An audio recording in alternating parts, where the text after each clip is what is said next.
کوئی بھی درود مسنون درود ہے اسے پڑھیں، ایک تسبیح پڑھیں، پر پڑھیں ایسے.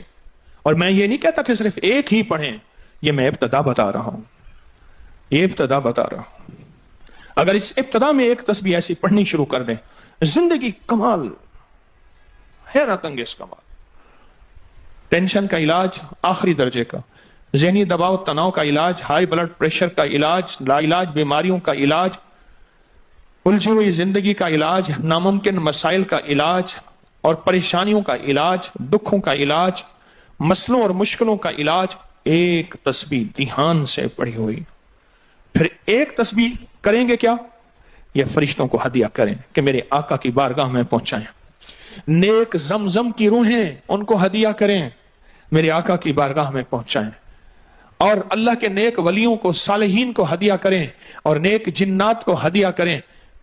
ہاں، یہ ایک تسبیح ہدیہ کریں.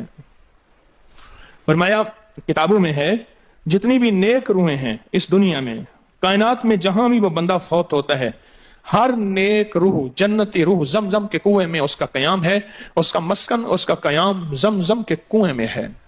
اور جتنی بھی بدکار روحیں ہیں وہ دنیا میں جہاں بھی مرے، ان کا قیام برہوت ایک کنواں ہے جو یمن میں ہے، اس کنویں میں ان کا قیام ہے.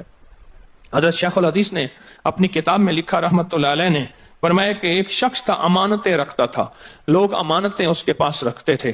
ایک شخص امانت رکھ کے اس کے پاس سفر میں گیا، عرصے کے بعد آیا تو وہ فوت ہو گیا تھا. بیٹا امانت دینے سے انکاری تھا، پریشان ہوا، مکہ کے درویشوں کے پاس گیا کہ کیا کروں.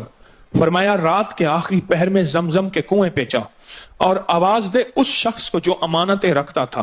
تجھے پہلی آواز میں جواب دے گا اور تجھے بتائے گا کہ تیری امانت کہاں ہے. رات کے آخری پہر میں گیا، سلام کیا، اس شخص کو آواز دی، آواز نہ آئی، پھر آواز دی، جواب نہ آیا، پھر 3 بار، آخر واپس آیا. صبح درویشوں کے پاس پھر گیا، کہنے لگے انا للہ و انا الیہ راجعون. لگتا ایسے ہے کہ وہ زمزم کے کنویں کی روح نہیں ہے، لگتا ہے کسی خطا کی وجہ سے کسی پکڑ میں ہے. جاؤ یمن میں برہوت کے کنویں پہ، وہاں جا کے آواز دو. وہ پھر سفر کرتے ہوئے برہوت کے کنویں میں گیا، رات کے آخری پہر میں آواز دی تو پہلی آواز میں جواب ملا، تیری امانت موجود ہے اور وہ تیری امانت فلاں جگہ پڑی ہے، اس کو کھود کے نکال لے. اور پوچھا آپ یہاں کیسے؟ کہا کہ بس کوئی عمل ایسا ہو گیا تھا جس عمل کی وجہ سے میں اس وقت بدکار روحوں کے ساتھ ہوں. جتنے بھی نیک روحیں ہیں پوری کائنات میں، ازل سے لے کر ابد تک، آخری دم تک، آدم سے لے کر آخری دم تک، جتنی بھی نیک روحیں ہیں وہ ساری نیک روحیں، وہ ساری نیک روحیں زمزم میں رہتی ہیں. جو درود پاک پڑھیں، جو نفلی عبادات پڑھیں، جو تسبیحات پڑھیں، جو ذکر کریں، جو ہدیہ صدقہ کریں، وہ کیا کریں؟ سارے فرشتوں کو پہلے ہدیہ کر دیں، فرشتوں کو ہدیہ کر دیں. ان میں وہ فرشتے بھی موجود ہوں گے جو میرے حضور کے روزے پہ جائیں گے. صبح فجر کے بعد فرشتے جاتے ہیں، فرشتے فجر سے لے کر عصر تک فرشتے درود و سلام میرے حضور کے روزے پہ پڑھتے ہیں.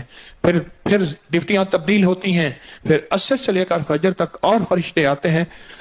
اور یہاں تک روایات میں آتا ہے کہ جو آج فرشتوں کی ذمہ داری لگی ہے، خدمت لگی ہے، پھر وہ قیامت تک ان کی خدمت پھر نہیں آئے گی اور وہ پچھتاتے رہیں گے. اتنے فرشتے اللہ نے بنائے ہیں. جو بھی درود پاک پڑھیں اور اس کے علاوہ عبادات جتنی بھی کریں، وہ ساری عبادات فرشتوں کو ہدیہ کریں. وہ ساری عبادات نیک روحوں کو ہدیہ کریں جو زمزم کے کنویں میں رہتی ہیں، اور ساری عبادات فرشتوں کو، روحوں کو اور جنات کو ہدیہ کریں. اور ان سے کہیں کہ اللہ سے دعا کریں، اللہ میرے یہ کام بنا دے. پھر کام بنتے دیکھیں، پھر مسائل حل ہوتے دیکھیں، پھر ناکامیاں ختم ہوتے دیکھیں، پھر حالات کو انشاءاللہ سنورتا دیکھیں، سنورتا دیکھیں، سنورتا دیکھیں. بہت میں نے طاقتور وظیفہ، بہت طاقتور عمل اور بہت طاقتور ایک کنجی اور ایک راز دے دیا آپ کو. بہت عجب عمل ہے، بہت طاقتور اور بہت حیرت انگیز عمل ہے جو میرا نہیں، صدیوں سے آزمودہ ہے، صدیوں سے آزمودہ ہے. اللہ کے دوست اس کو کرتے چلے آئے ہیں اور اللہ کے دوستوں کا آزمودہ عمل ہے بہت زیادہ، بہت زیادہ. پر ایک تسبیح ایسی ہو جو توجہ سے، جو احسانات کا تصور کر کے، جو میرے کملی والے کے احسانات کا تصور کر کے، تصور کر کے، تصور کر کے، احسانات کا تصور کر کے، کوئی ایک تسبیح ایسی ہو ڈوب کے یا اللہ دنیا میں ایسی جگہ کوئی کہیں ہوتی، یا اللہ دنیا میں ایسی جگہ کوئی کہیں ہوتی، اکیلے بیٹھے رہتے یاد تیری دل نشیں ہوتی۔ کوئی ایسی جگہ ڈھونڈ لیں، نہیں ملتی، کوئی ضروری نہیں اپنے دل کو تنہائیوں میں لے ہیں۔ وہ کیسے؟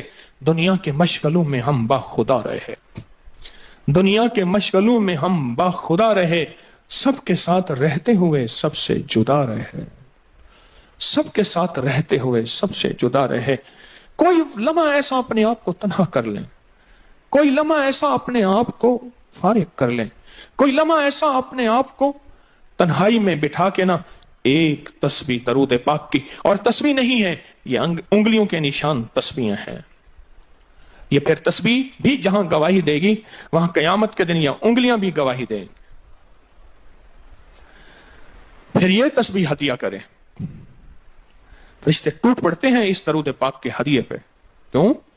ان کی غذا ہی نور ہے اور درود نور ہے، ان کی غذا ہی نور ہے اور درود نور ہے، ان کی غذا ہی یہی برکت ہے اور درود برکت ہے، ان کی غذا ہی خوشبو ہے اور درود خوشبو ہے، ان کی غذا بھی یہی ہے۔ ایک تسبیح ایسی ہو جس پہ آپ دیوانے ہو جائیں، یہاں تک کہ بعض مشاہدات میں یہاں تک کہتے ہیں، دیکھنے والے اہل نظر کہتے ہیں کہ ایک تسبیح جو دھیان والی پڑھی اور فرشتوں کو مسلسل ہدیہ کیا، روحوں کو ہدیہ کیا اور جنات کو ہدیہ کیا، تو کچھ ہی عرصے میں فرشتے جاگتی آنکھوں سے نظر آنا شروع ہو جاتے ہیں اور روحیں خواب میں آ کے شکریہ ادا کرتی ہیں، اور جنات جاگتی آنکھوں سے، جنات دیکھیں اللہ نے جنات کو اوجھل کر دیا، پردے دے دیے، روحوں کے سامنے پردے دے دیے، فرشتوں کے سامنے پردے دے دیے۔ فرشتے ہیں، میری آنکھ نہیں دیکھ سکتی، ارواح کا نظام، روحوں کا نظام ہے، میری آنکھ نہیں دیکھ سکتی، جنات کا نظام ہے، میری آنکھ نہیں دیکھ سکتی۔ اللہ پاک پھر پردے ہٹا دیتے ہیں، رخ سے پردے ہٹے، رخ سے پردے ہٹے، تور جلنے لگا، میرے ساقی کا مجھ پہ کرم ہو گیا، میرے ساقی کا مجھ پہ کرم ہو گیا۔ یہ ایک تسبیح آج کا سبق ہے، کملی والے کی محبتوں کا سبق ہے، ایک تسبیح۔ درود پاک وہ عبادت ہے جس عبادت کے کرنے والا کبھی محروم نہیں رہتا، اس عبادت کو پڑھنے والا کبھی محروم نہیں رہتا۔ درود پاک وہ عبادت ہے، ہر عبادت کے لیے اخلاص کی ضرورت ہے، مخلص ہونا ضروری ہے، ہر عبادت کے لیے، ہر عبادت کے لیے اخلاص اور مخلص ہونا ضروری ہے، لیکن درود وہ عبادت ہے جس کے لیے مخلص ہونا بھی ضروری نہیں۔ اگر کوئی بندہ دکھاوے کی نیت سے درود پڑھتا ہے تب بھی قبول ہے، قبول ہے، قبول، لیکن مومن کبھی دکھاوے کی نیت سے پڑھ ہی نہیں سکتا۔ مومن کے اندر تو للہیت اور اخلاص ہوتا ہے اور اللہ کی رضا ہوتی ہے، مومن کبھی دکھاوے کی نیت سے درود نہیں پڑھتا۔